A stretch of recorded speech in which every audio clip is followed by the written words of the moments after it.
अगर कोई आदमी किसी लड़की के पैजामे का नाड़ा तोड़ दे, उसके ब्रेस्ट को पकड़े और उसे खींच के ले जाने की कोशिश करे, तो क्या यह रेप की कोशिश नहीं है?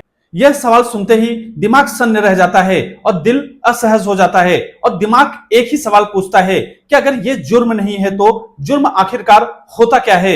यह सवाल सुनते ही जो बेचैनी आपको हुआ है, यही बेचैनी देश के सुप्रीम कोर्ट को भी हुआ जब उसके सामने इलाहाबाद हाई कोर्ट का यह जजमेंट उसके सामने रखा गया।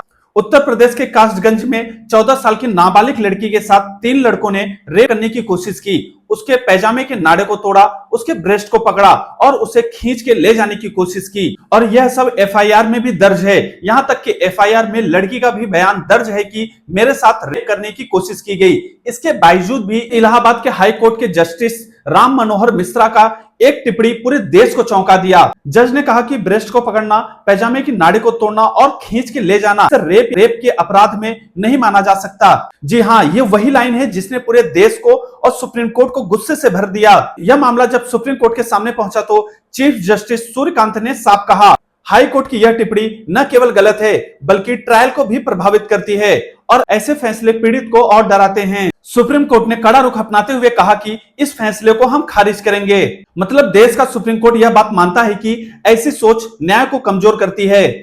जरा सोचिए, किसी लड़की का ब्रेस्ट पकड़ा जाए, उसके पैजामे के नाड़े को तोड़ दिया जाए और उसे खींचने की भी कोशिश की जाए, उसके बाद अगर कोर्ट यह कह दे कि यह रेप की कोशिश नहीं है, तो अपराधियों के अंदर डर की बजाय उसके हौसलों को और बुलंद कर देगी। हमारा सवाल यह है कि ब्रेस्ट को पकड़ना, पैजामे के नाड़े को तोड़ना और उस लड़की को जबरदस्ती खींचना, अगर इस चीज को रेप की कोशिश करना नहीं माना जाएगा तो इन जज साहब के हिसाब से रेप की कोशिश किसे माना जाएगा?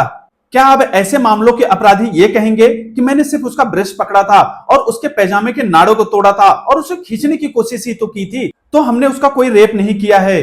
क्या यह संदेश समाज के लिए खतरनाक नहीं है? अगर देश की अदालत ही ऐसी हरकतों को रेप की कोशिश नहीं मानेगा तो अपराधियों के अंदर उनके हौसले बुलंद हो जाएंगे। और हमारा सवाल यह भी है कि न्याय क्या सिर्फ कानून की भाषा से होगा या इंसानियत और परिस्थिति को भी देखा जाएगा? जज साहब के इस फैसले के बाद जनता उनसे बस एक ही सवाल पूछ रही है कि अगर यही घटना आपकी बेटी के साथ हुई होती तो क्या आप फिर भी यही फैसला देते? यह सवाल कड़वा है लेकिन जरूरी भी है, क्योंकि न्याय तभी मजबूत होगा जब फैसले डर पैदा करें, न कि अपराधियों को राहत दें। मैं फिर कहूंगा, यह मामला सिर्फ एक बच्ची का नहीं है, यह देश की हर बेटी की सुरक्षा का सवाल है। आप क्या सोचते हो इन जज साहब की सोच पर? हमें कमेंट बॉक्स में जरूर बताएं। और अगर आप चाहते हो कि बेटियों की सुरक्षा हो तो आप इस वीडियो को अपने परिवार और दोस्तों में जरूर शेयर करें और इस आवाज को और बुलंद करें। फिर मिलते हैं नेक्स्ट वीडियो में, तब तक के लिए जय हिंद।